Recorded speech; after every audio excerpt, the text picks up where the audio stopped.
Olá, sou Eulálio, engenheiro civil e trabalho com obras públicas.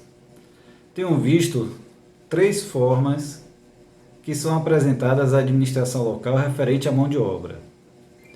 Uma delas é você colocar separadamente a mão de obra, o profissional, e os seus meses que serão utilizados no decorrer da obra. Citando como exemplo aqui uma obra de 8 meses. Então você vai ter um engenheiro civil, dois encarregados vezes 8 meses, então serão 16 meses de encarregado geral, 8 meses de mestre de obras, 8 meses de vigia. Esse é o mais comum, é o que eu mais tenho encontrado dentro das planilhas orçamentárias. Há um outro, que é você criar uma composição contemplando essas mãos de obras dentro.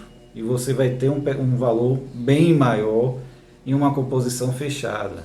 Então você vai criar uma composição em que vai colocar todos esses percentuais dentro dela e colocar lá cada mês, 8 meses. E isso daí às vezes gera uma dúvida, gera questionamentos, porque você tem que depois, durante o processo de licitação, abrir essa composição analítica para dizer o que é que você está considerando dentro da administração local. E aí, a depender da situação, você vai ter lá um percentual que é mensal, um mês, um índice 1, tem outros que são com índice 2, que você vai identificar que são 2 profissionais por mês que você vai utilizar, e outros que é um percentual inferior entre 0,3 e 1, por exemplo. E aí você vai ter que multiplicar pelo prazo da obra para identificar quantos meses você está utilizando aquele profissional. Por quê? Porque muitas vezes você não vai utilizar aquele profissional todos os meses. Por exemplo, um engenheiro eletricista, muitas vezes você não contrata, você não coloca o engenheiro eletricista desde o início da obra, mas sim quando vai começar as instalações de baixa ou as instalações de média e alta tensão, você vai botar o eletricista acompanhando a obra. A mesma coisa o engenheiro mecânico. Quando você começar a parte de instalações mecânicas, de ar-condicionado, de elevador e de outros equipamentos que precisam e necessitam do engenheiro mecânico, é a partir desse momento que o engenheiro mecânico entra em ação. Então, nesse segundo caso, vai ter uma parcela inferior a 1, um índice inferior a 1 referente a esses profissionais.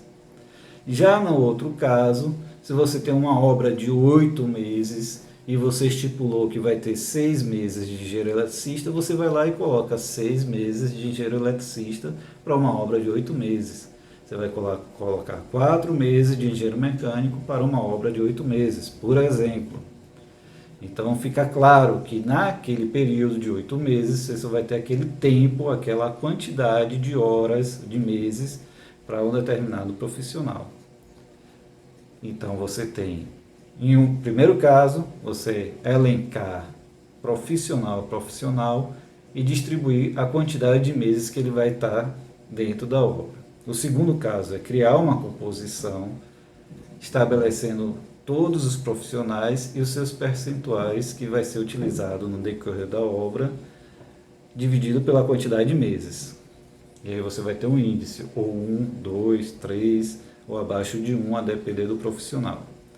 No terceiro caso que eu vi, e esse é muito raro de acontecer, é você colocar toda a mão de obra no decorrer do mês dentro da composição. E a unidade utilizada nessa composição é percentual. Então, mudando aqui, a obra não é mais 8 meses, então são 10 meses. Então você calcula 10 meses de engenheiro, de carregado, almoxarife, engenheiro eletricista, técnico de segurança, auxiliar de serviços gerais, por aí vai. Você vai ter um montante total que você vai gastar, que você pode gastar na obra, e no decorrer dos 10 meses, a cada vez que o fiscal for fazer a medição, ele vai atribuir o percentual de 0,1 a cada mês até o total de 100%. Essa é uma tentativa de, caso a obra se estenda a mais do que os 10 meses, isso daí seja recalculado e não seja solicitado aditamento. Essa é uma teoria que poderia funcionar muito bem, só que sabemos que em muitos casos uma obra sofre atrasos e paralisações que não dependem da própria empresa, não dependem da própria obra. E isso daí a empresa não pode ser prejudicada, então ela solicita um aditamento e o fiscal valida. No primeiro caso, às vezes há discordâncias. Por exemplo, uma obra de 8 meses, eu coloquei 6 meses de engenheiro eletricista. E a obra justifica que utilizou um engenheiro eletricista desde o início, mesmo que não tenha utilizado durante o mês inteiro. E o fiscal valida, atesta que realmente teve um engenheiro eletricista desde o início da obra. Então ele pede um aditamento de mais 2 meses de engenheiro eletricista.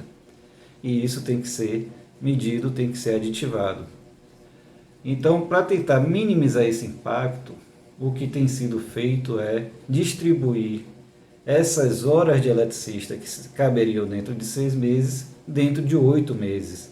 Então, muitas vezes você vai encontrar uma descrição de um serviço e que você não vai ter o total de horas mensais, mas sim em torno de 90, de 100, 120 horas de engenheiro eletricista. Vai estar lá, engenheiro eletricista com encargos complementares, 120 horas por mês, por exemplo, e um custo inferior ao que seria um mês inteiro de eletricista. Isso daí você distribui por mês, no total você vai ter 8 meses, mas o custo total dele vai ser o equivalente a 6 meses de eletricista.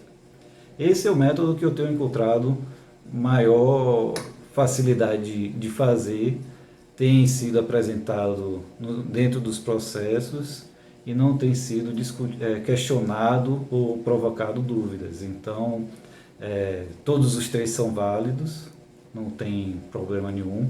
Eu só acho que às vezes fica complicado na hora de fazer uma análise da planilha orçamentária, quando vem a composição fechada, em que você tem que ir lá abrir e verificar o que está sendo considerado dentro daquela composição. Em tese é bom, porque em tese, vamos dizer assim, para a empresa pode ser até bom, porque ela pode modificar esses percentuais, pode modificar a sua mão de obra em função da sua necessidade real. Mas para a gente fica um pouco mais complicado.